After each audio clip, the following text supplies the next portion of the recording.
what's up sa inyo mga kabayan? It's your homeboy Jonard nagbabalik. So, it's a Friday morning. Around 5:20 na. Yan, nandito ngayon ako sa may traffic building. Yan, ito ako sa may M10. Yan. M10 Resto. Ito yung sikat na sumisikat ngayon na burger na 10 dirhams na smash burger. Kasi yung lasa daw niya iba, kakaiba. Yan. So, nagkamali ako ng tingin sa oras. Sa Google kasi nakalagay 5:07 or 5:10 ang bus ng 28. Pero pagdating dito, 5:52 pala. So, nag-aantay na lang ako. So, habang nag-aantay ako, bumili ako ng burger. Titikman natin.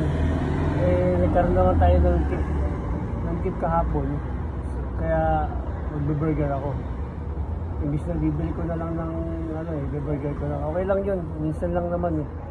Saka, si Bermac ba yun? O, Bermac TV. Bumili siya rito. Sabi niya, okay naman daw, masarap. So, mas maganda yung titikman din natin para at least pati tayo, malalaman natin kung masarap. Pagpasensya na kung tingin ako ng tingin doon kasi tingnan ko yung bus eh. Oo, minsan dumating ng maaga, minsan wala, hindi yun nasusunod yung oras. Pero anyway, ayan, makikita nyo. Ayan, nandun siya, ayan, ginagawa niya yung burger natin, ayan. Ayan, ayun siya, yun. Ayan yung burger natin, yan. Meron dito, doon naman, yung Alriga, ando din yung Angel's Burger na buy one take one, 10 dirhams din. Nag-food review lang ako, tinignan ko lang kung talagang masarap na ito. Compare doon sa pangalan doon sa Angel's Burger. Tignan natin, wala namang masama, diba? Yan. Ayun na, tinitin mo ngayon. Yun.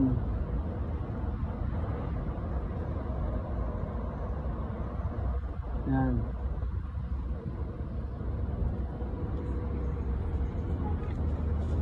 May wrapper pa siyang kasama. Bago lang to dito sa may Satwa. Ito dito sa may traffic building na to. Bago lang siya. Siguro mga 2 buwan pa lang ata to.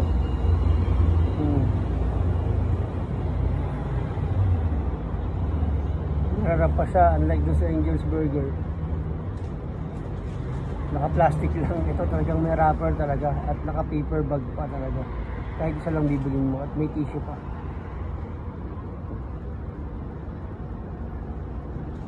But you put a bit chili a bit spicy a bit spicy? Yeah. Okay.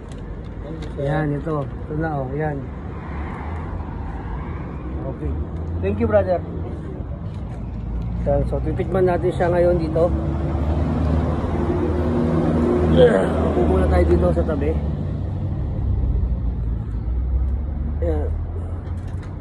Dahil wala pa naman yung bus natin. Ayan. Titikman muna natin siya, okay? Kaya nagbalik. Hindi tayo makahanap ng pwesto ron eh. So dito na lang, buksan na lang natin.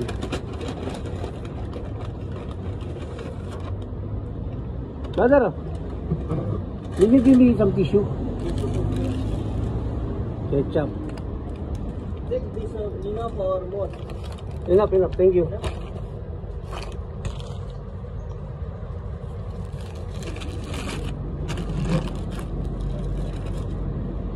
Ayan siya oh, may wrapper pa talaga oh.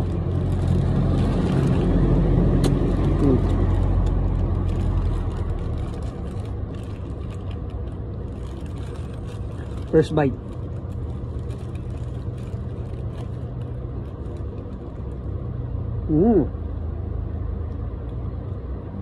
Masarap siya, lambot yung tinapay niya. Masalsa pa oh.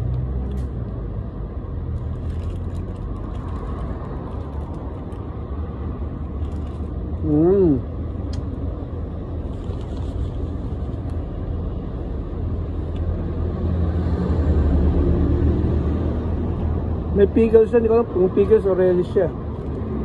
Sulit yung 10 dirhams mo, sa totoo lang. Kahit hindi ka mag-buy one take one. Kasi yung sauce, masarap yung sauce. Hmm?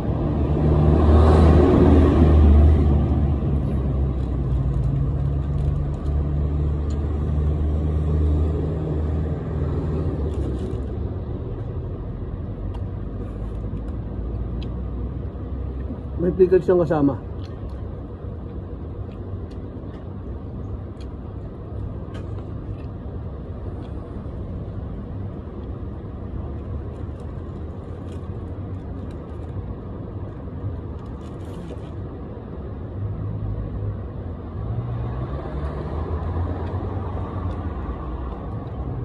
Sulit yung tenderan.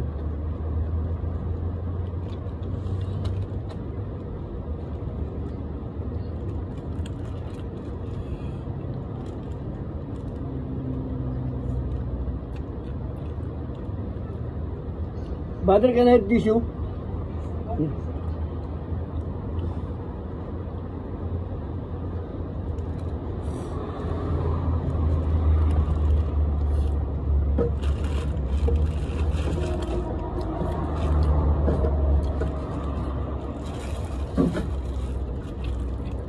A bit spicy siya kasi sabi ko lagyan ng little bit na spicy. Panalo yung tenderans mo, hindi ka magsisisi. Lalo siguro, thank you brother, lalo siguro kung dalawa o tatlo, makaratlo ko nito. Tapos yung drinks mo buko juice o kaya Mountain Dew.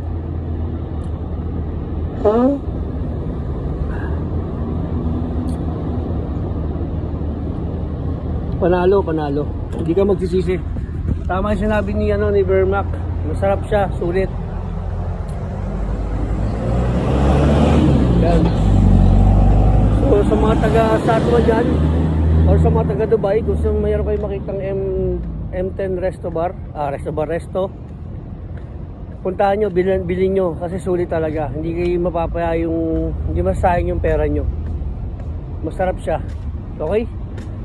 So hanggang sa muli, sana po supportahan yung YouTube channel ko, yung IG ko, yung Reels ko, yung TikTok ko, JTB, Jonard Cabanlig. Okay? Lagi natin tatandaan, stay healthy, stay fit. Kain lang tayo ng masustansyang pagkain. Saka always pray God first, okay? Peace out. Much love.